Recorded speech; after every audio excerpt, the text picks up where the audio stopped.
escuchan? Sí, te escuchamos. Hola Franklin, te escuchamos, al fin. Sí, porque no quiere. Franklin, vamos a dar la bienvenida. Primero que todo, vamos a pedir las disculpas correspondientes por el pequeño inconveniente, por el atraso, la charla que comenzaba a las 16 horas, pero estábamos haciendo todo lo posible por salir al aire con esta charla que ha tenido una gran convocatoria y agradecemos por eso. Queremos iniciar dándole, bueno, a todos muy buenas tardes. Gracias por acompañarnos nuevamente en esta cuarta actividad en conmemoración al mes de la fonoaudiología, organizada por la carrera de fonoaudiología de la Universidad Autónoma de Chile, sede Santiago. Mi nombre es Felipe Flores, yo soy fonoaudiólogo, docente de la carrera de fonoaudiología de la universidad, y en nombre de la carrera queremos iniciar dando un gran saludo a todas y todos los fonoaudiólogos y fonoaudiólogas que ayer, 22 de noviembre, conmemoraron su día, ya a 48 años de la creación de la carrera y 46 de su reapertura definitiva. Vaya un afectuoso abrazo de gratitud por la hermosa labor que cada uno realiza aportando desde las diferentes áreas del quehacer profesional a muchos usuarios, neonatos, infantes y adolescentes, adultos y adultos mayores, aportando a la prevención, habilitación y rehabilitación de alteraciones del lenguaje, habla, voz, audición y equilibrio y motricidad orofacial, apoyando el tránsito a una verdadera inclusión desde el ámbito de la salud y o la educación. Hoy día vamos a estar conversando con un gran invitado, pero también nos va a estar acompañando Macarena Cref. Hola, Maca. Hola, Felipe. Hola, Franklin. Hola, ¿cómo están? ¿Todo bien? Bien, bien. Pues me alegra de estar acá. Bueno, como decía Felipe, felicitaciones a todos y todas las fonoaudiólogas que están presentes, y a Franklin, aunque no es el día ya en Perú, pero también felicitaciones, ¿ya? Porque eres un gran aporte aquí en Chile. Y hoy tenemos, bueno, la cuarta actividad gratuita para la comunidad en la que vamos a conversar sobre los desafíos pendientes, los trastornos de los sonidos de habla y de la praxia del habla infantil. Y para ello nos acompaña ya un amigo de la casa, Franklin. Buenas tardes, Franklin. ¿Cómo están? Buenas tardes, ¿todo bien? Después de la dificultad que hemos tenido, pues siempre la tecnología nos sale con cada sorpresa, ¿no? Pues nada, feliz de estar acá. ¿Me escuchan? ¿Me escuchan? Escucha como un martillo. Se escucha como un golpeteo. No sé si será tu Ahí micrófono. sí. Ahí, 1, 2, Ahí 3, sí. ¿me escuchan? Ahí sí. ¿Mejor? Sí, ahí sí. Ya. Sí. Perfecto, pues nada, decía que feliz de estar acá. Pues a veces la tecnología no juega con los horarios y las cosas que teníamos programadas, pero ya estamos acá. Pues gracias por la invitación. Yo feliz también de estar nuevamente participando de un webinar más con pues una de mis segundas casas, yo creo que Chile siempre, y pues Macarena y pues Felipe ahí, que siempre han estado apoyándome en todo lo que he necesitado pues cuando he estado por allá. Muchas gracias por todo eso, y nada, decirles también que lo hayan pasado o hayan pasado un feliz día a todos y a todas por esta gran labor que cumplen en los diferentes ámbitos. No sabía que eran 48, ¿no? 48 mencionaron. Wow, es bastantes años, y pues eso es un indicador de todo el desarrollo que pues Chile ha tenido en fonoaudiología, y por ello también se muestra pues en la relevancia de las investigaciones, las citaciones, los estudios que se hacen en Chile, y la relevancia que tienen, el impacto que tienen en las diferentes revistas, ¿no? Pues felicitaciones por todos esos años, y que sean muchísimos años más, y que lo van a hacer. Nada. Muchas gracias, Franklin. Bueno, y hoy día, Franklin, te tenemos acá como gran invitado para hablar sobre los desafíos que tenemos pendiente como disciplina es el abordaje de los trastornos de los sonidos del habla y la apraxia del habla infantil. Le comentamos a nuestros invitados que esto va a ser un conversatorio, vamos a estarle haciendo distintas preguntas a Franklin y iniciemos en la temática. Franklin,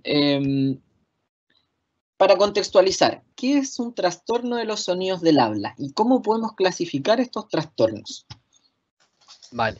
A ver, el TSH, que es el trastorno de los sonidos del habla, es el diagnóstico ahora que se utiliza para sustituir todo lo que conocíamos como dislalias, ¿no? Cualquier tipo de dislalia, sea funcional, orgánica, cualquiera. El trastorno fonológico del DSM-4 o el trastorno fonético fonológico que algunos autores utilizaban.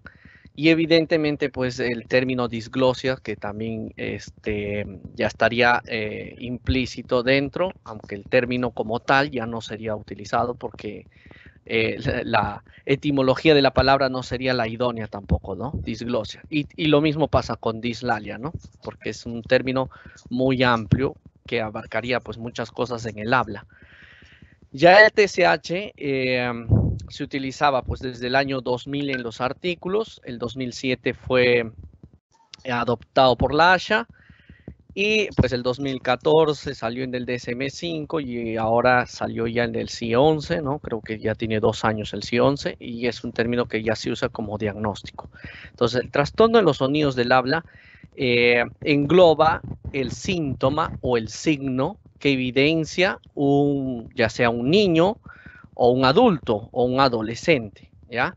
¿Qué síntoma o qué signo? O sea, las alteraciones ya sean en los aspectos segmentales, fonética o fonología, y o suprasegmental, que sería principalmente en el acento léxico, ¿no? Que sería una alteración que una dificultad en la prosodia, no necesariamente en toda la prosodia, pero se podría presentar una alteración principalmente en el acento léxico. Que no todos los TSH evidencian eso. La mayor parte de los TSH evidencian una alteración más en aspectos segmentales, que serían una alteración fonética y o fonológica. Entonces esto quiere decir que el TSH es un diagnóstico que se basa principalmente en el síntoma o en el signo, en lo que evidencia el individuo, ya sea niño, adolescente o adulto. ¿Ok? Ahora, esto puede tener diversas etiologías, ¿ya? Entonces eso es importante de comprender. Una cosa es síntoma y signo y otra cosa es etiología. Ahora, y otra cosa es el diagnóstico, y el diagnóstico es nosológico, es decir, cualquier niño que articula mal es un TSH, que articula mal los sonidos para la edad, ¿no? Esperada, evidentemente, ¿no? Por eso que tenemos que saber a qué edad se esperan la producción de diversos sonidos, ¿ok? Entonces, si no articula bien para su edad, entraría dentro del TSH. Ahora, el diagnóstico nosológico, pues no nos dice mucho. Nosotros tendríamos que evaluar para saber a qué nivel están esos signos y síntomas, es decir, a qué nivel está esa alteración. No articula bien los sonidos a nivel fonético o fonológico, o incluso, además de ello, tiene alguna alteración en el acento léxico, en un elemento suprasegmental. Y esto puede tener diversas etiologías. Entonces, el TSH no se basa en etiología, sino en síntoma. Y es algo que ha ayudado muchísimo, ¿no? En realidad, porque habían otras clasificaciones más tradicionales o autorales que se basaban en el síntoma, otros en la etiología, y a veces nosotros cuando visualizamos mucho la etiología pensamos que con nuestra terapia vamos a mejorar la etiología, y hay mucha etiología que no se puede pues mejorar. El paciente es disártrico y disártrico siempre va a ser. El paciente tiene una maloclusión y pues no vamos a poder hacer mucho por la maloclusión. Tal vez centrarnos en el signo y en el síntoma hasta donde podamos llegar de acuerdo a la etiología, ¿no? ¿Ok? Franklin, y en base a eso, tú mencionas que es más bien nosológico y Entonces, ¿qué clasificaciones? ¿Hay alguna forma de clasificarlo de acuerdo a esta sintomatología? Sí, como te digo, mira, el diagnóstico nosológico es TSH, ¿no? Que se usa en Ujú. los manuales, ¿cierto? Ahora, un TSH puede evidenciar errores suprasegmentales, que sea en la fonética, o sea, en la producción articulatoria, no logra articular el sonido, o en el uso funcional del fonema, que es decir, que articula el sonido, pero en palabras, conversación, no lo utiliza. Pero además puede haber también alteraciones gramaticales, es decir, en la fonotaxis o en la gramática, donde omite, hace la epéntesis, la metátesis, ¿no? Pues diferentes errores que alteran la estructura de la sílaba o la palabra. Y eso ya no es solo fonología, ya hay elementos gramaticales, elementos morfofonológicos, fonotácticos, e incluso también la prosodia ayuda mucho a la estructuración léxico-gramatical de la palabra.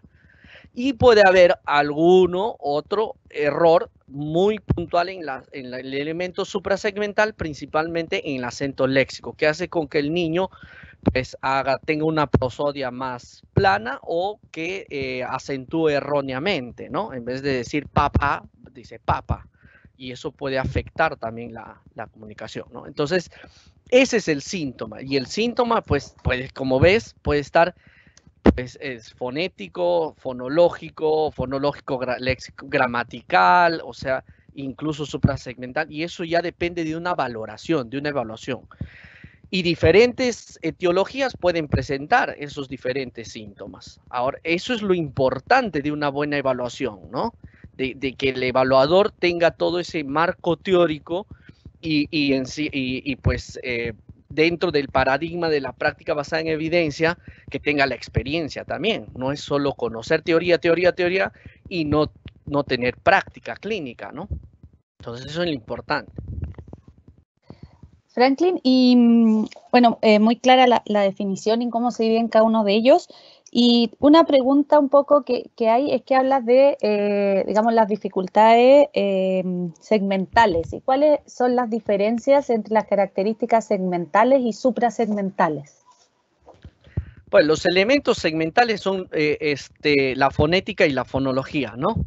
Que serían elementos lingüísticos o componentes del lenguaje mucho más conocidos y pues que dependen entre ellos del lenguaje, ¿no? O sea, todo eso es lenguaje. Fonética y fonología son componentes del lenguaje. Ahora, suprasegmentales no tan solo son componentes lingüísticos, sino dependen de otras áreas, como por ejemplo la pragmática, ¿no? Y de ahí que toda la discusión si la pragmática pertenece al lenguaje o es un elemento más complejo y todo eso que hay, ¿no? Que no se resuelve todavía, depende del autor. Pero, por ejemplo, la pragmática influye muchísimo en eso. Y el lenguaje también, en los elementos suprasegmentales. Entonces, los elementos suprasegmentales están en la entonación, el ritmo, la velocidad de la oclusión y todo ello. Esos son elementos suprasegmentales. Y la fonética y la fonología lidian mucho con ello. Y la fonología hace un pivot entre fonética y otros elementos que diríamos lexicales, ¿no? Que están sobre la fonología. O sea, es bastante complejo, diríamos, pero que hay mucha lingüística correlacionada. Y si hablamos del habla, hay muchos actos motores también, pero que se correlacionan con la lingüística y todo ello, ¿no? Y Franklin, ahora un poco vimos lo que era un trastorno de sonido del habla y una apraxia del habla. ¿Cómo se define y en qué se diferencia, digamos, un TSH fonético o un TSH fonológico mixto de una apraxia del habla? A ver, mira, dentro del TSH, el TSH es un término, como dice Caroline Bowen, un término paraguas, ¿no? ¿Por qué paraguas? Porque debajo de él existen muchas etiologías que pueden tener el mismo síntoma, porque dijimos que el TSH se basa en síntoma y en signo, ¿no? Que es elementos suprasegmentales alterados y elementos segmentales alterados, ¿ok? Entonces, y dentro de ese paraguas existen varias etiologías. Las etiologías pueden ser diversas. pueden ser idiopática o criptogénica, como quieran llamarlo, que no hay etiología evidente y articula mal el niño, ya sea articula mal fonética, fonológica o incluso suprasegmentalmente, que es más raro, ¿no? Porque es más lingüístico el error en estos niños, generalmente. Pero también hay idiopáticos que pueden presentar una característica neuromotora. Entonces, quiere decir que hay etiologías idiopáticas y también etiologías neuromotoras. Y dentro de las neuromotoras están la disartria, la praxia adquirida, que sería la del adulto más descrita, ¿no? La praxia del habla infantil y el retraso motor del habla, que hasta hace algunos años atrás, el mismo Schreiber, que acuñó ese término hace unos 10 o 12 años, creo, atrás, antes le decían trastorno motor no identificado, ¿ya? Ahora le han puesto retraso motor del habla, ¿ok? Entonces, esos 4 son neuromotores. ¿Qué quiere decir neuromotores? O sea, la etiología neuromotora, que algo a nivel de planificación o programación o producción está alterado, pero que tiene que ver más con la parte neuromotora del habla, ¿ya? El problema, o sea, la dificultad es que, por ejemplo, no todos estos trastornos neuromotores tienen etiología evidente. Ese es el problema. La disartria sí, siempre tiene una etiología evidente. Hay una lesión. La praxia del habla adquirida también. La praxia del habla infantil y el retraso motor del habla puede tener etiología evidente o no. ¿Ok? Puede ser idiopático. Entonces, esto quiere decir que dentro del TSH está la praxia del habla infantil. No es que sea un diagnóstico diferente, sino está dentro de los trastornos neuromotores. ¿Por qué? Porque el apráxico también evidencia alteraciones segmentales y suprasegmentales. Es más, justamente el apráxico es el que más presenta alteraciones suprasegmentales. O sea, es muy cotidiano. O sea, incluso es uno de los síntomas más característicos para poder diagnosticar mejor, ¿no? Existen pues 3 características muy peculiares, aunque puede haber un listado de 10 características en un apráxico, ¿no? Pero existen 3 que la mayor parte de los autores y las investigaciones concluyen que son muy características de ellos. Es la planificación y programación motora alterada, la prosodia alterada, principalmente el acento léxico, y la tercera característica, no me estoy acordando ahora, no, errores inestables, ¿ya? Inestables o inconsistentes, ¿ya? Incluso en vocales, que también es raro, por ejemplo, en un TSH más lingüístico. Le vamos a decir más lingüístico porque sería más fonético y fonológico, o sea, lingüístico, no en la planificación y programación motora, ¿ok? Entonces, para resumir, ¿la praxia es un TSH? Sí, es un TSH. ¿Por qué le llaman apraxia? Porque la etiología es neuromotora. Entonces, pero el problema, como les digo, que hay algunos apráxicos que son idiopáticos. No hay etiología evidente, o sea, no hay lesión neurológica, no tiene comorbilidad, porque la apraxia se puede presentar en otros trastornos, es decir, en otras alteraciones, por ejemplo, del neurodesarrollo. Downs pueden tener apraxia. Ahora, no quiero decir que todos los Down tengan apraxia, ¿eh? TEA puede presentar apraxia, algún niño. Síndrome de Rett puede presentar apraxia. Pues algunos problemas cognitivos, idiopáticos también pueden presentar apraxia y así, ¿no? Entonces, se puede presentar en diferentes, pues, trastornos también, la apraxia, porque es más característico de la planificación, programación y que tiene pues síntomas que alteran los elementos segmentales y suprasegmentales del habla. ¿Vale? Clarito entonces ya sabemos y nos queda claro que la apraxia no es un diagnóstico distinto, estoy solo parafraseándote, Franklin, no es un diagnóstico distinto, sino que es un tipo de trastorno de los sonidos del habla, ¿cierto? Exactamente. Porque presentan las características que tú ya mencionabas. Exactamente. Y cuando me enfrento, Franklin, a un usuario que tengo sospecha de que este usuario tiene un trastorno de los sonidos del habla o específicamente de la apraxia del habla infantil, ¿qué elementos debo considerar a la hora de evaluar a este usuario? Vale, mira, solo para aclarar, ¿ya? El término apraxia es un término que ha decidido la ASHA utilizarlo a partir de 2007, que hay una revisión muy buena en su página web. Denle una leída a quienes les interese eso.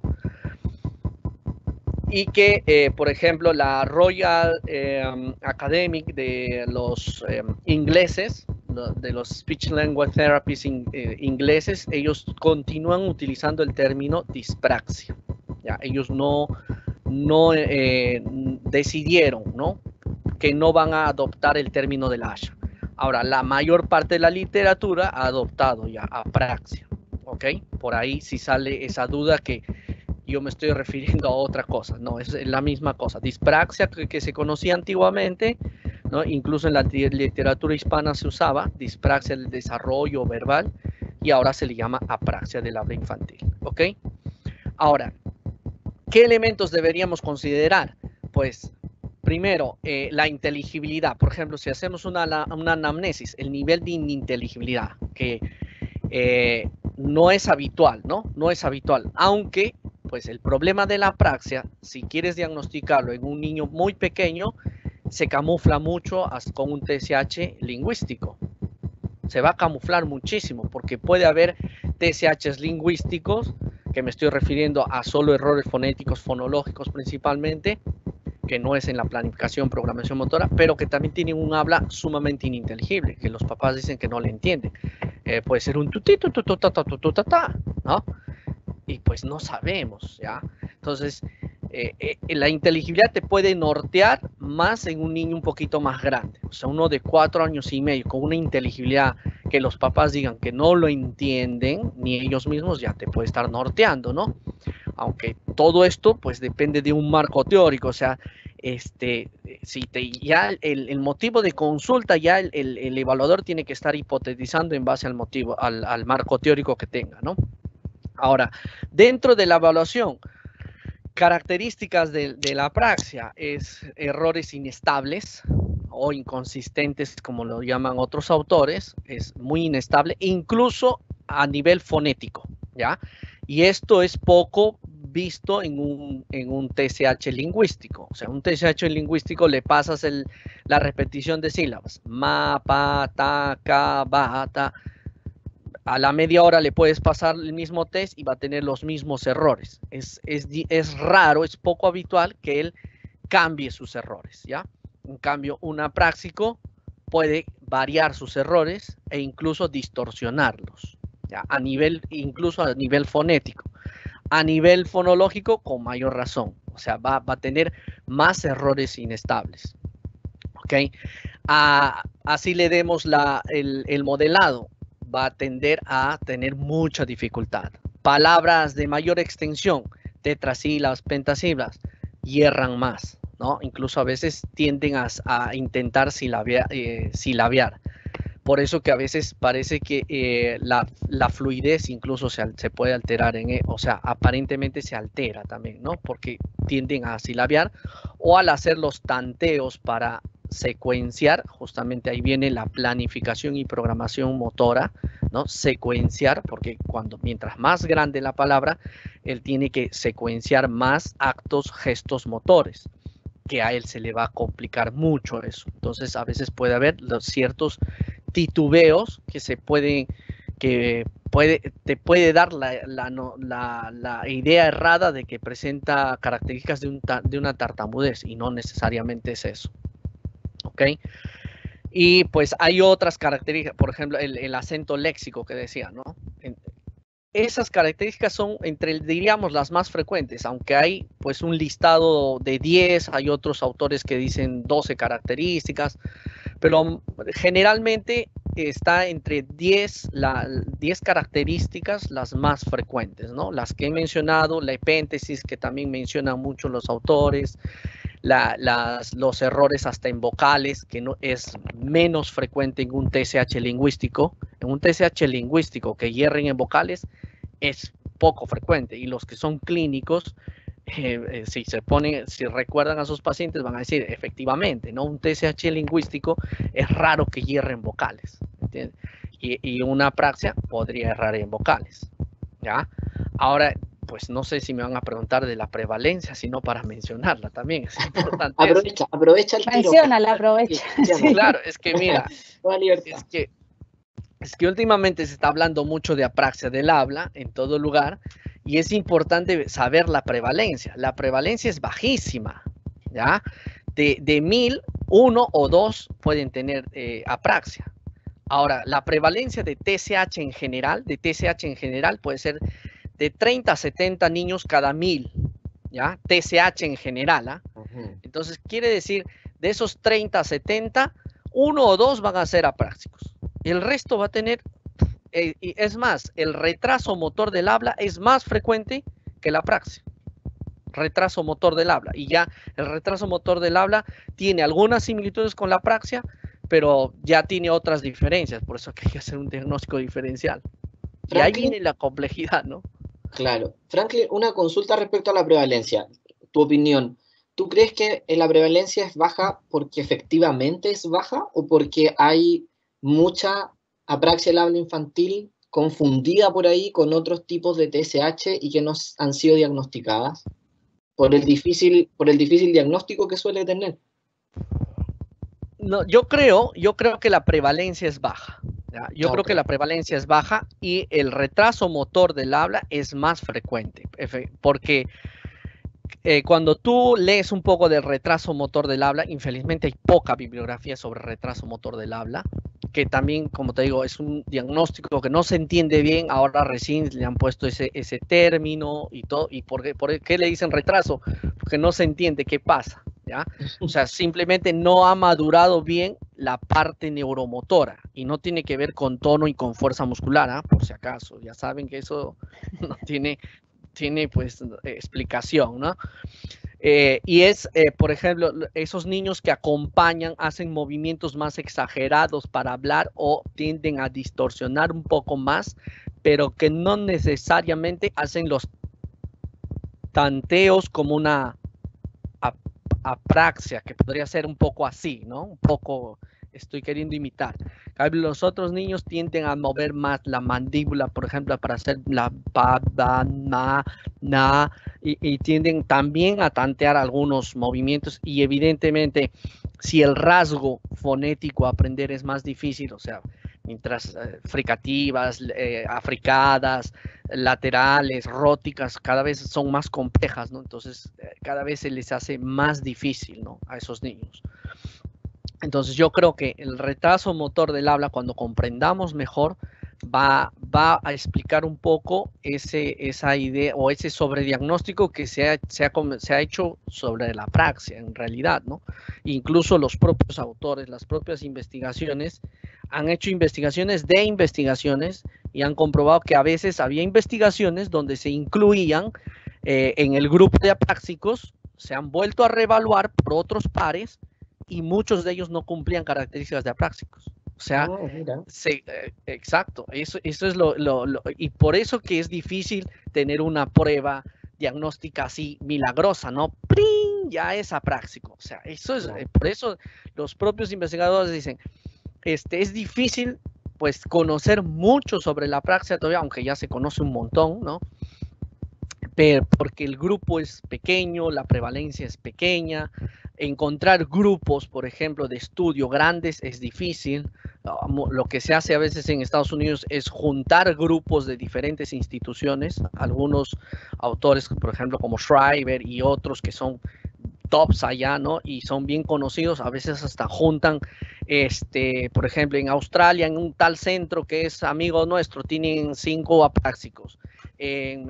Pues, en tal lugar de Estados Unidos tienen otros 5, nosotros tenemos otros 5, y así van juntando. No me acuerdo del tipo de investigación, pero tiene un nombre esa investigación cuando es población de diferentes lados.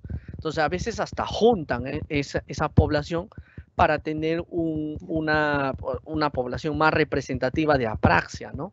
Pero igual sigue siendo poco frecuente la prevalencia, ¿no? Y por eso que pues también es difícil el diagnóstico, ¿no? Y ahí, Franklin, un poco como tú dices, entonces hay un sobrediagnóstico porque la prevalencia es baja, pero como tú dices, como un diagnóstico que está como en boga, entre comillas, sonando mucho. Y hay una pregunta, porque si bien la evaluación, digamos, diagnóstica de la apraxia del habla tiene que ver una parte con el ojo clínico, tiene otra parte que ver con la experiencia y también tiene que ver un poco idealmente con instrumentos que ojalá estuvieran estandarizados para poder comparar con una norma de referencia y un criterio más establecido. Y frente a eso, un poco, ¿qué instrumentos de evaluación son los sugeridos para evaluar, digamos, trastornos del sonido del habla? Y dentro de ellos, un poco, ¿qué instrumento más específico habría o qué parte del instrumento habría que especificar más para poder llegar a un diagnóstico certero de si es apraxia del habla o otro tipo de TSH? Vale, mira, primero, resaltar lo que has dicho, ¿no? Que la apraxia necesita mucha experiencia, o sea, no necesariamente en apraxia, porque es raro tener mucha experiencia en apraxia, ¿no? Tanto porque es poco frecuente, ¿ya? Pero tienes que tener experiencia en TSH en general, ¿no? Porque en base a qué se hace un diagnóstico de cualquier TSH, incluido la apraxia, en base a tareas de cuasi habla y tareas de habla, principalmente. ¿Qué son las tareas de cuasi habla? A veces repetición de vocales o de sonidos aislados, que es consonantes aisladas es menos frecuente, vocales, o de sílabas, ¿no? La producción de sílabas aisladas son tareas de cuasi habla, no llegan a ser habla, ¿no? Y dentro de las tareas de cuasi habla también está la diadococinesia o test neuromotor, si quieren llamarlo otros autores, ¿no? ¿Ok? Donde se le solicita una secuencia, ¿no? El famoso pa, pa, pa, pa, ta, ta, ta, ta, patacá, patacá, o pata, pata, etcétera, ¿ok? Que eso ya valoraría incluso un poco más la planificación y programación motora. Incluso ese test sí se usa mucho en la apraxia de adultos, por ejemplo.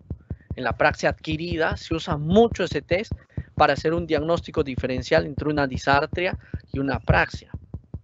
¿Ok? Porque como ambos tienen lesión neurológica evidente, pues puede haber esa diferencia, aunque incluso se encuentran pacientes disártricos con apraxia. Eso es o sea, tienen características en el habla de disartria y también de apraxia. ¿Ok? Entonces, y en tareas de habla, pues las repetición de palabras, denominación de láminas, habla espontánea, ¿no?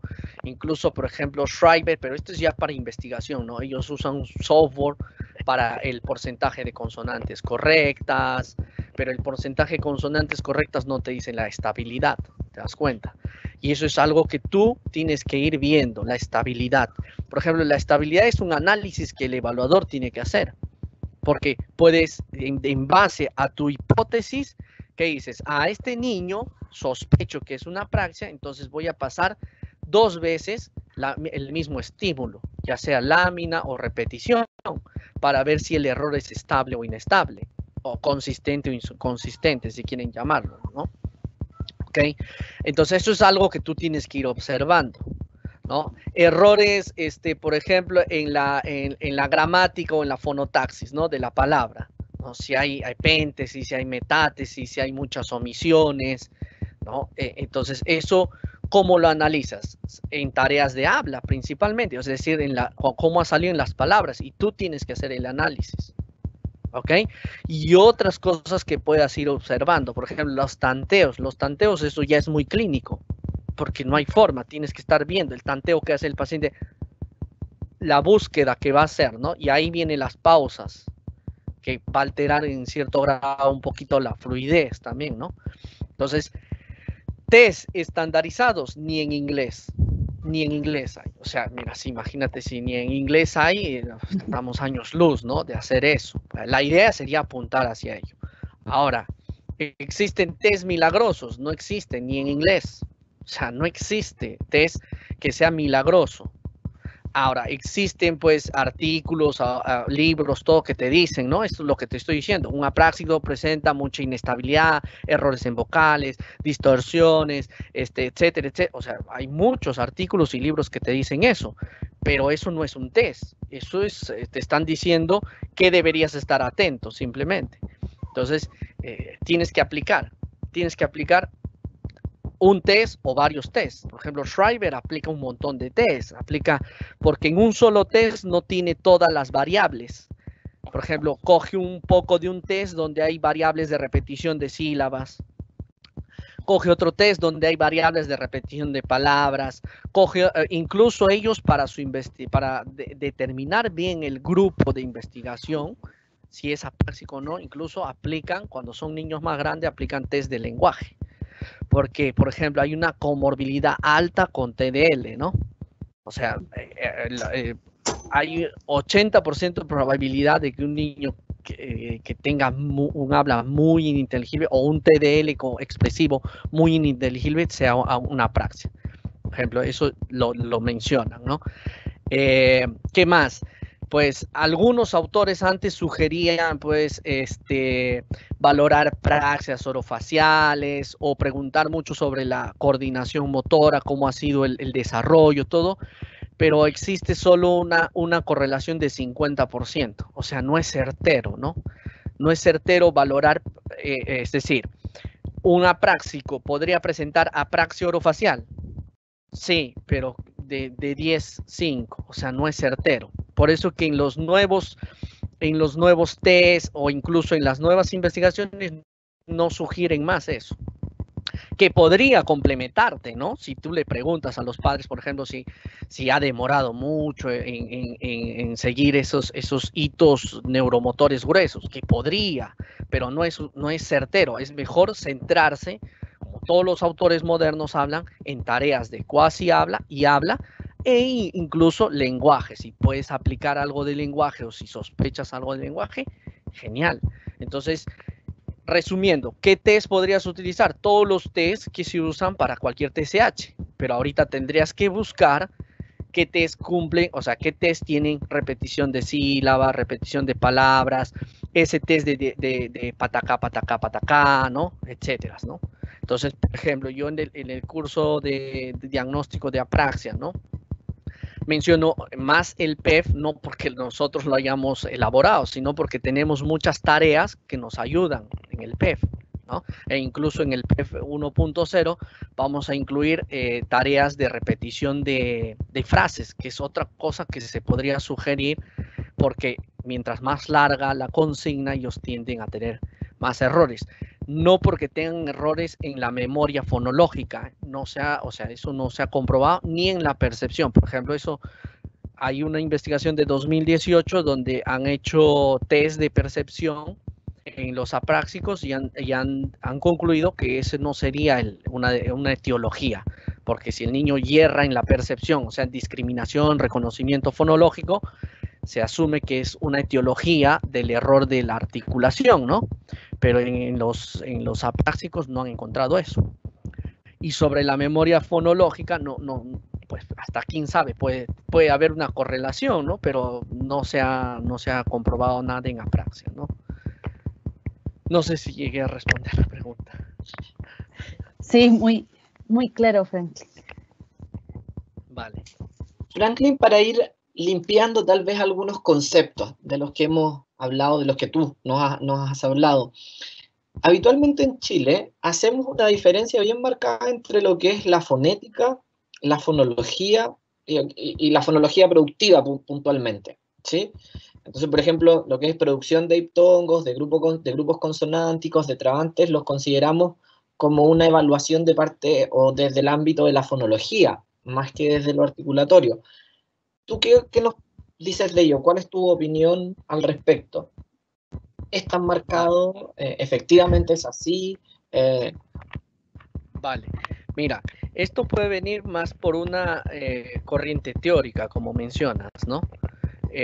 Por ejemplo, hay una corriente teórica que hasta hace algunos años, ¿no? Se asumía que si tú utilizas o valoras o describes, por ejemplo, o se asumía que los procesos de simplificación fonológica estaban valorando o ejemplificando o no sé, describiendo errores más fonológicos, y eso no es verdad, pues. O sea, un error fonético puedes describirlo con procesos de simplificación. Los procesos de simplificación solo describen el error. Por ejemplo, si yo digo oclusivización, ¿no? Una oclusivización es cuando cualquier fricativa, por ejemplo la S, se convierte en T, en una oclusiva. ¿Ok? Eso es describir el error. Yo puedo decir también sustitución de fricativa por oclusiva. ¿Ok? Es la misma cosa. Oclusivización o esa sustitución de fricativa tal por oclusiva tal. Y ese error puede ser a nivel fonético o a nivel fonológico. Por ejemplo, Pepito, dime sa, y el niño te dice ta, y de nuevo le das si quieres le das la consigna, ¿no? Sa, y te dice ta. El error está a nivel fonético, en la producción articulatoria, ¿ok? Eso es el síntoma, ¿ok? No estamos hablando de etiología. La etiología puede ser diversa. La etiología puede ser que él no sabe discriminar la diferencia entre oclusivas y fricativas. De eso no estamos, ahorita no estamos hablando de eso. Eso es el síntoma, ¿ok? Perfecto. Entonces, ¿qué hizo el niño? En vez de sa, dijo ta. ¿Está oclusivizando? Sí. Entonces yo puedo decir oclusivización de la fricativa, pero te dice el nivel de error, o sea, el error dónde está, a nivel fonético, fonológico, no te dijo eso. ¿Cómo sabes si el error está a nivel fonético, fonológico? Cuando haces esa producción de sílaba. Por eso que la repetición de sílabas es interesantísimo para saber el perfil fonético, diríamos, no puro ni único, porque el más puro, es más, hasta cuando hacemos sonidos aislados ya utilizamos fonología, o sea, la fonología ya está implícita, ¿no? Pero diríamos que sería la forma más limpia de valorar la producción articulatoria, la fonética, ¿ya? Que recuerda que en la literatura inglesa se utiliza mucho articulatorio para la parte fonética. ¿Ya? Hay muchos autores que dicen fonología y articulatorio, y se están refiriendo a fonología y fonética con articulatorio, ¿ok? Ahora, otro niño, Juanito, te puede decir fa, fe, fi, fo, fu, en repetición de sílabas, pero en palabras le muestras la foca y te dice poca. ¿Qué hizo? Oclusivización también. O sea, es el mismo error, pero ¿a qué nivel ahora está? A nivel fonológico. Entonces, que tú uses procesos de simplificación fonológica, no es que estás valorando más fonética o más fonología, es simplemente estás describiendo el error. En realidad todavía no sabes si es a nivel fonético o fonológico. ¿Ok? Eso es uno. Entonces, yendo a lo que me mencionabas, si yo digo la, por ejemplo, la producción articulatoria, los gestos articulatorios, la lingüística implicada en ello, es totalmente diferente al decir pla. Claro. Tanto lingüísticamente, fonológicamente, como fonéticamente. Entonces, yo no puedo decir que si el niño dice la y no dice pla, es un error más fonológico. No puedo decir eso. ¿Por qué? Porque yo lo tendré que valorar desde el punto de vista articulatorio. Es decir, decirle que repita pla. Y si dice pa, pues no logra articulatoriamente, o sea, fonéticamente. Pero puede decir la, pero la es otro sonido, tiene otros rasgos, tiene otra representación fonológica. Es más, por eso que la y pla son segmentos diferentes, ¿no? El niño los va a manipular fonológicamente diferente, porque si fuera lo mismo, pues ahí sí podríamos decir que es lo mismo a nivel fonológico, y no es lo mismo. Son categorías fonológicas diferentes, y como son categorías fonológicamente, articulatoriamente también son diferentes. Entonces, por eso que tienes que valorar a nivel articulatorio cada una de esas. No es lo mismo decir a decir ay. No es lo mismo decir o a decir hoy, que es un diptongo, ¿no? Que es un grupo consonántico, pla, bla, pra, cra, ¿ok? Entonces, Ambos pueden tener representaciones fonéticas y fonológicas ya en palabras. ¿Ok? No sé si llegué a responder la pregunta. Sí, ahora Franklin, ¿eso qué impacto tiene en la intervención? Pues mira, hablábamos que el TSH hoy en día se clasifica en base a signos y síntomas. Sí. Entonces, ¿y por qué eso ha sido adoptado a nivel, prácticamente en el mundo entero? Los estudiosos y los clínicos han aceptado ese nuevo diagnóstico, porque justamente te está diciendo que tienes que estar preocupado en qué, en los signos y síntomas del individuo, porque nuestro objetivo como fonos es mejorar los signos y síntomas hasta donde se pueda. Y otra, porque no siempre, pues dependiendo de la etiología, vamos a lograr el 100%. Y es más, porque no todo mundo tiene etiología. La mayor parte de los TSH son idiopáticos. Más o menos un 70% de los TSH es idiopático. No hay nada morfológico, auditivo, cognitivo, ni neuromotor que explique. Eso probablemente es genético, ¿no? Lo que ya se está hablando del famoso FOXP2, ¿no? El FOXP2. Y hay otros genes más, ¿no? Y entonces, si muchos no tienen etiología, ¿qué hacemos preocupándonos en etiología? ¿Ya? Si no, hay que preocuparnos en síntoma. Entonces, si mi preocupación como fono es principalmente el síntoma, entonces, ¿tú crees que sería sumamente importante saber qué errores están a nivel fonético y qué errores están a nivel fonológico para iniciar una terapia? ¿Sí o no? ¿Qué crees, Felipe? ¿Por qué me pones en esos aprietos, Franklin? Pensamos que a nivel de síntomas no debería preocuparnos mayormente entonces, ¿o sí? ¿O sí debería preocuparnos? Franklin, disculpe, es que sabes que escuchamos un zapateo constante. Zapateo. Estaba pensando en eso. Entonces, no sé si es por el micrófono del... Es que yo estoy usando este micrófono. Claro. Y la computadora esta no tiene un buen, se ha malogrado la tarjeta de audio, entonces tengo que colocar un dispositivo extra y tal vez por eso que hace el ruido. ¿No será por el micrófono de tu audífono que está cerca del micrófono? Si me quito ya no te escucho tampoco. No, el del otro lado. A ver, vamos a ver. ¿Ahora?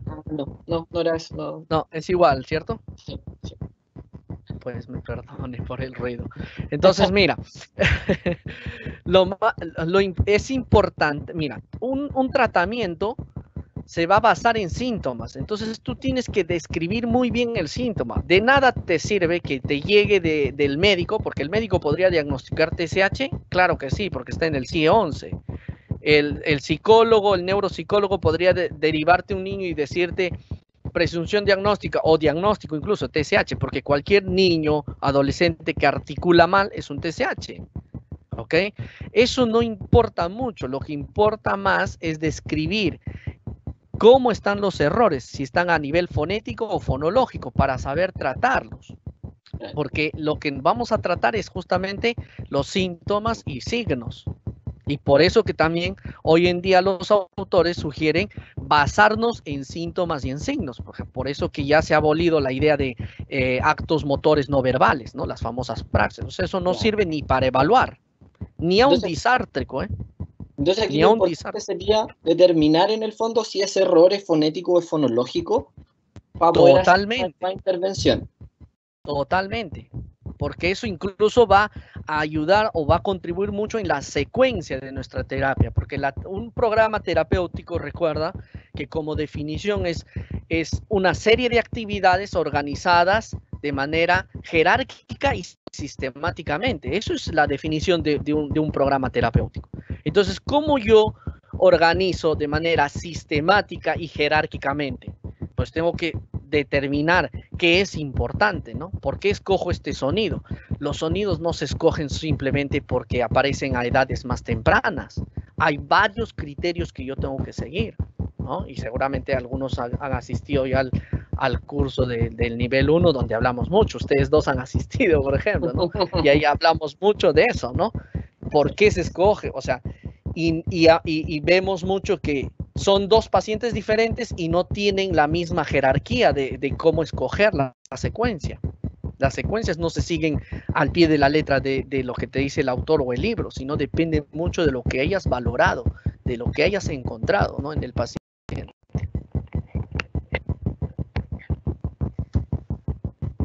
Muy bien. Oye, y Franklin, un poco, ya viendo un poco cómo ha ido un poco el tema de las evaluaciones, la importancia de la evaluación para la intervención también, ¿cuáles crees tú que son los desafíos pendientes que hay aún en la actualidad en cuanto a los trastornos de sonido del habla y apraxia en nuestra disciplina? Mira, yo creo que una cosa importante es las evaluaciones, ¿no? Que intentar, pues, validarlas lo mejor posible, pero a pesar de que sean validadas al 100%, o sea, van a haber cosas que tienes que analizar e interpretar. O sea, eso también es importante, ¿no? Porque de nada sirve tener una evaluación donde vas a hacer check, y al final, ¿qué análisis y qué interpretación tienes? Porque hay diagnósticos que van a depender de ese análisis y de esa interpretación, la estabilidad y todo eso. Por más que tengas el porcentaje de consonantes correctas, eso te dice pues la severidad o la ininteligibilidad, pero no te dice pues qué sonidos están alterados, si puedo agrupar los sonidos y todo eso. Y eso ya viene con una segunda cosa que necesitamos, marco teórico, ¿no? Marco teórico actualizado y marco teórico además de actualizado basado en evidencia, ¿no? Que es algo sumamente importante. Por ejemplo, pues yo me imagino que ya cada vez deben existir menos profesores que digan que las praxias sirven para algo. O sea, porque eso ya está más que dicho y más que discutido, ¿no?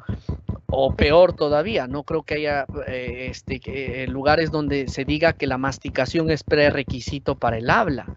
O sea, y eso ya es ilógico, ¿no? La alimentación, que tiene que succionar para hablar mejor, o sea, son cosas totalmente diferentes, aunque compartan estructuras, pero son cosas totalmente diferentes, ¿no? Por ejemplo,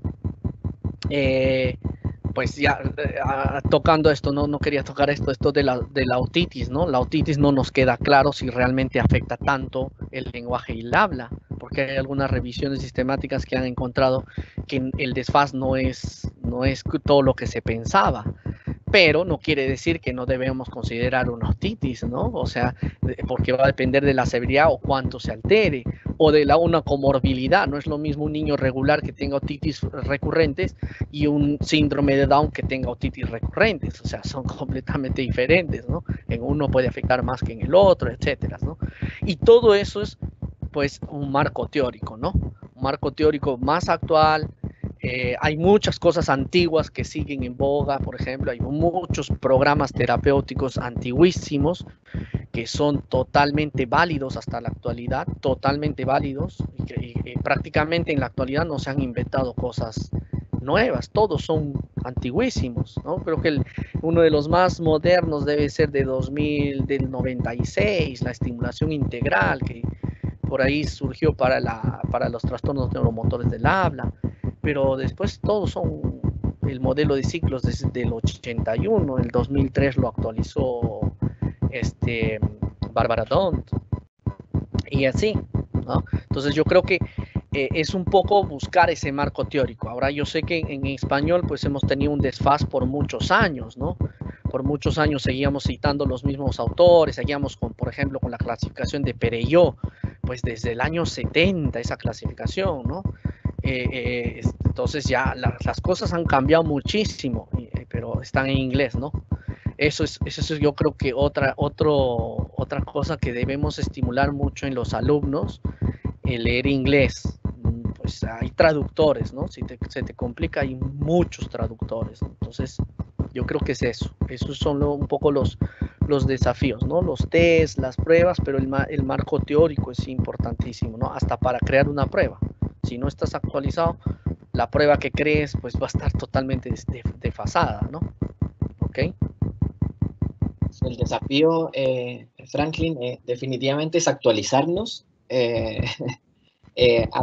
con base bibliográfica y saber evaluar adecuadamente para determinar estos síntomas sobre los cuales, signos y síntomas sobre los cuales vamos a tener que intervenir posteriormente. Franklin, tenemos preguntas de nuestros asistentes. Vamos a tratar de responder algunas que nos han ido dejando acá respecto a los temas que hemos estado conversando. Mira, nos preguntan respecto a la apraxia, si la apraxia finalmente se puede recuperar, si se recupera la apraxia del habla infantil. Vale, mira, va a depender de la comorbilidad, ¿no? Por ejemplo, en un síndrome de Down no vas a esperar lograr un habla al 100%, ¿no? Porque en un síndrome de Down puede tener, pues la mayoría tienen hablas disártricas, ¿no? Hay otro porcentaje que puede tener habla disártrica más apraxia y hay otro porcentaje que puede tener solo características de apraxia. Entonces va a depender de la comorbilidad. Ahora, si es idiopático, lo más probable es que sí supere, pero el pronóstico es más reservado, o sea, más demorado, ¿ya? En un idiopático va a demorar más. Por eso que es importante el diagnóstico de dar por apraxia, porque posiblemente después de todo lo que hemos hablado dirán, pero al final, ¿de qué sirve diagnosticar apraxia si es difícil, etcétera? No, es para planificar incluso tu intervención. ¿Qué es lo que se ha demostrado, por ejemplo, en la apraxia? Que más terapias durante la semana es mejor que prolongada en el tiempo, ¿no? O sea, el niño va a avanzar más si les das 20 minutos, media horita, 3, 4 veces por semana, a que le des 1 hora y media una vez por semana. O sea, eso, por ejemplo, ya se ha comprobado. Y para eso sería interesante hacer el diagnóstico, ¿no? Entonces, ¿va a demorar más un idiopático? Sí, pero va a llegar a mejorar, pero esto no quiere decir que en el futuro tenga alguna dificultad, o sea, tenga un poquito más de dificultad, por ejemplo, los adolescentes que han tenido apraxia en aprender nuevas palabras o palabras complejas, polisilábicas, o sea, demoran un poco más en aprender esas palabras. O sea, por ejemplo, estomatognático no se le va a hacer fácil a un adolescente que ha tenido una apraxia del habla desde pequeño, ¿no? Entonces, eso. Súper. Franklin, mira, Christopher pregunta ¿en qué se diferencia un TSH donde se presentan dificultades en el uso funcional de los fonemas y un trastorno del lenguaje que también presenta déficit en el nivel fonológico? ¿Qué ocurre si coexiste TSH y un trastorno del lenguaje? ¿Cuál primaría en caso de que alguno de estos dos diagnósticos? Ya, a ver. Mira, el TSH puede estar inmerso en muchos otros diagnósticos. A ver, ¿por qué va a primar TDL? Porque el lenguaje es más, si tú desarrollas el lenguaje, el vocabulario incluso, a veces hay bastante mejoría a nivel fonético-fonológico. Ahora, ¿de qué vale trabajar fonética y fonología en un niño que no tiene léxico, no tiene semántica? O sea, es irrelevante. Un TEA puede tener, o un TEA, pues muchos TEAs van a tener problemas en lenguaje en todos los componentes e incluso puede tener a nivel fonético-fonológico. No todos los TEAs, pero algunos sí. ¿Por qué prima TEA? Porque la comunicación es más importante en un primer plano. No quiere decir que no se estimule el lenguaje y la producción oral, o sea, fonética y fonología, ¿no? Pero, ¿qué es lo primordial? La comunicación, ¿no? En un TDL va a prevalecer el diagnóstico TDL, o sea, no se puede hacer diagnóstico de TDL más TSH, o sea, es TDL y tú describes en el informe, en el informe que vas a entregar, los componentes del lenguaje, cómo ha estado a nivel léxico, semántico, morfosintáctico y fonético y fonológico. Entonces será un TDL que tiene pues alteraciones en comprensión y expresión. simple, es así de simple. No es que vas a colocar TSH más TDL, ¿ok? Entonces, eso es importante de tenerlo, ¿no? Tener en consideración. Bien. Franklin, Kim pregunta, en el caso de un paciente disártrico, ¿se eliminan las clasificaciones de disartria y se diagnostica como TSH por alteración fonética de origen neurológico? No, se utiliza el término disartria, ¿ya? Entonces, pero esto pues no quiere decir que pues, es un TSH, ¿no? ¿Por qué? Porque hay alteraciones a nivel fonético, fonológico, incluso también prosódico, y puede haber incluso en el ritmo, ¿no? También, porque ya hay una alteración neurológica. Entonces, se continúa utilizando el término disartria. Basta que sea lesión neurológica, pues disartria, ¿no? Pero ahora un disártrico puede tener también inmerso características de apraxia adquirida. Entonces ahí a veces necesita un diagnóstico diferencial, ¿no? Si es solo apraxia o si es solo disartria o tiene una mezcla de los dos, ¿ok? Entonces ahora, todas las disartrias, ya que están hablando de disartrias, las disartrias hoy en día también ya todas son valoradas en base a tareas de cuasi habla y habla. Por ejemplo, ya no se propone más valorar praxias y todo eso, porque ya es irrelevante, ya se ha comprobado con mucha población que las praxias orofaciales, etcétera, por más que sea disártrico, no dicen mucho de las características suprasegmentales y segmentales del habla. Incluso el patacá es solo para hacer diagnóstico diferencial, ¿ya? E incluso la lesión neurológica y el tono muscular no dicen mucho de qué tipo de disartria va a tener, porque ya se ha encontrado mucho paciente, se supone flácido, pero que tiene disartria, otros tipos de disartrias, no necesariamente flácida o atáxica, ¿ok? Entonces, por eso que se valora mucho en tareas de habla y cuasi habla, todo. O sea, eso es lo que manda en el habla, ¿no? Franklin, nos pregunta Patricia, ¿cómo se pondría, me imagino que a la subclasificación se refiere, un diagnóstico en un trastorno de los sonidos del habla, por ejemplo? Esa es la pregunta.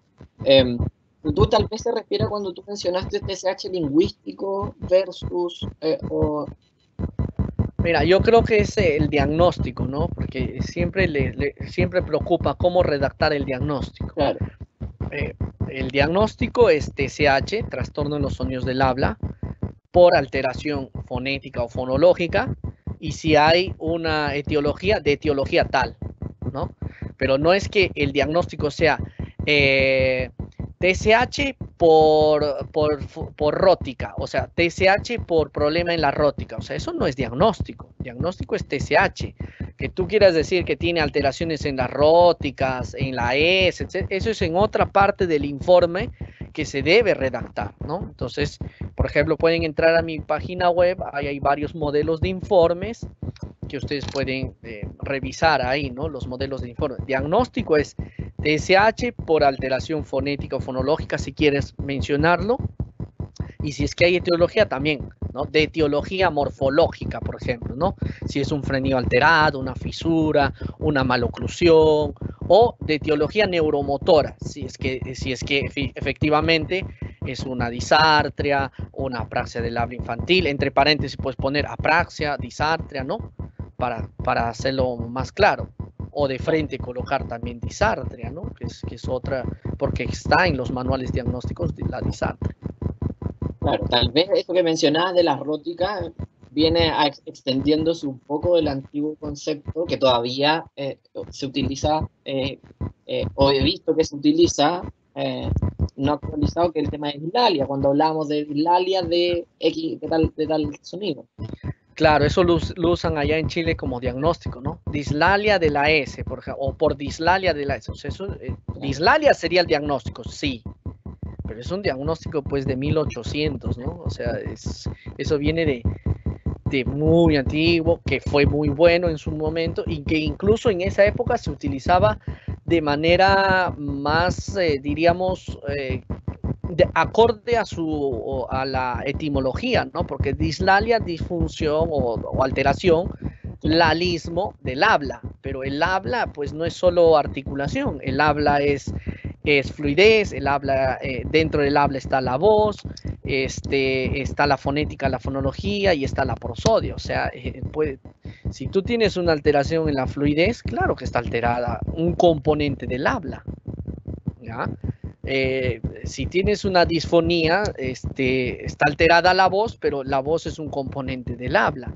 Que algunos autores lo dividan es otra cosa, ¿no? Pero hay mucha gente que lo considera así, o sea, no se hace problema, porque cuando tú hablas, estás produciendo voz. O sea, es ilógico decir que la voz es otra cosa, es diferente al habla. Dentro del habla está la voz, y esto ya lo hemos, por ejemplo, conversado mucho con Marco Guzmán y él concuerda plenamente. O sea, la voz es un componente del habla, la fluidez es un componente del habla. Esto lo hemos hablado mucho con Gonzalo Leal, que es pues, un crack en fluidez, ¿no? Y la prosodia también está dentro del habla. La fonética y la fonología son los dos componentes que interaccionan mucho en la producción del habla, también están ahí, ¿no?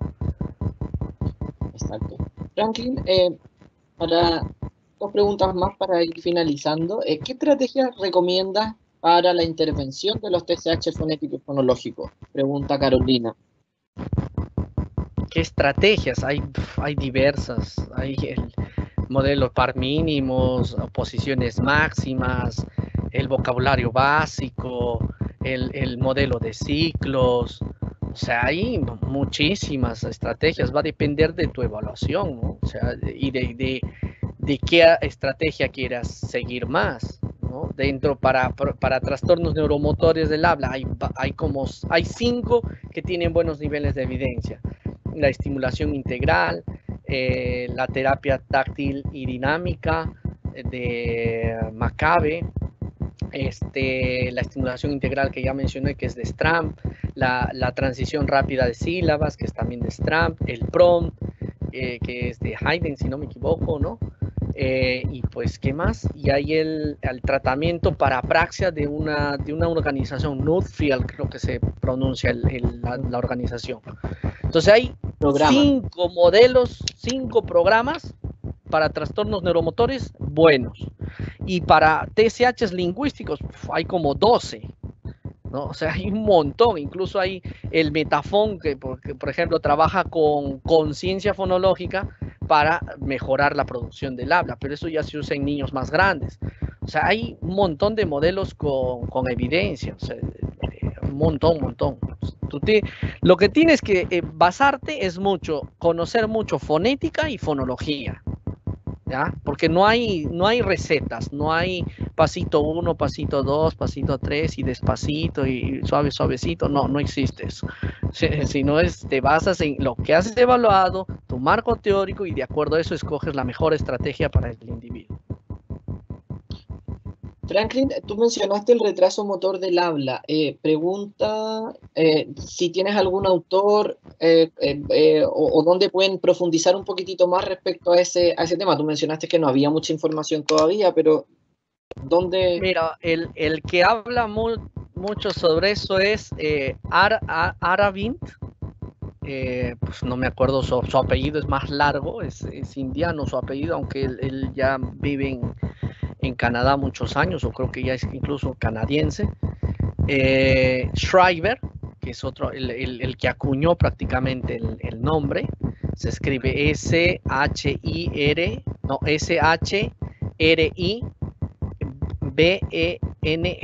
Shriver. Maccabe habla un poco, Maccabe es M-C-C-C, Maccabe. Y Stramp también habla un poco de ello. Edwin Mass también habla de ello. Entonces tú entras al Google, colocas el apellido, por ejemplo, y colocas más, el símbolo de más, Speech Sound Disorder, y te va a salir. O si quieres pones, ¿no? Retraso motor del habla, ¿no?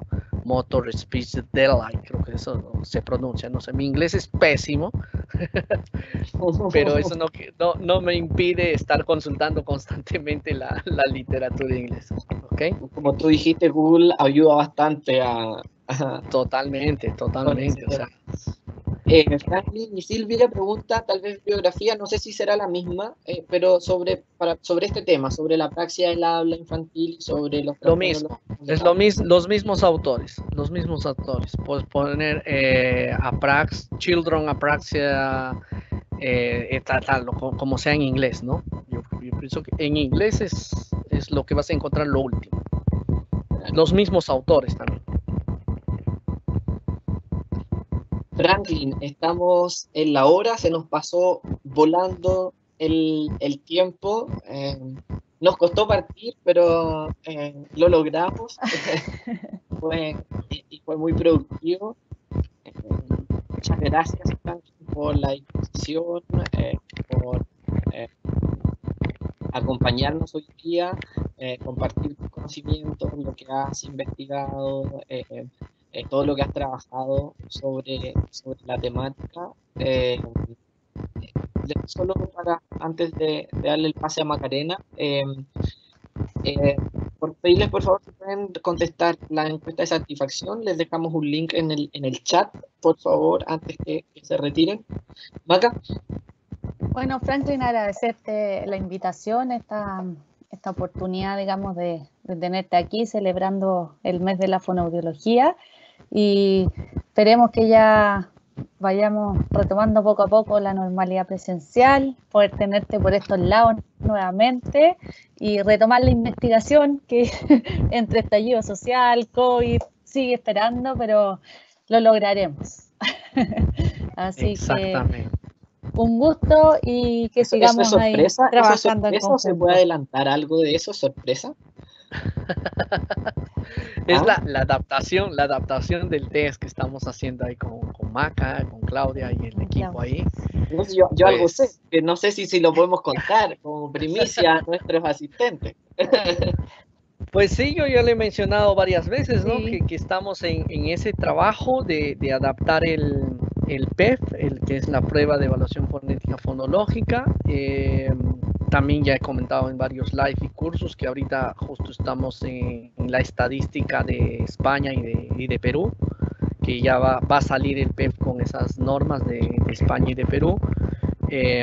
Y pues que esperamos que se retome la toma de muestra en Chile, y en México también se está haciendo otra toma de muestra y tal vez se vea en Colombia, y también al catalán, ¿no? Que ya están también aplicando la muestra un poco ahí, un poco demorando, pero están en ello. Pero ya tenemos 879 niños, ¿no? Entre la muestra de Perú y España, y ya con ello vamos a partir con la prueba.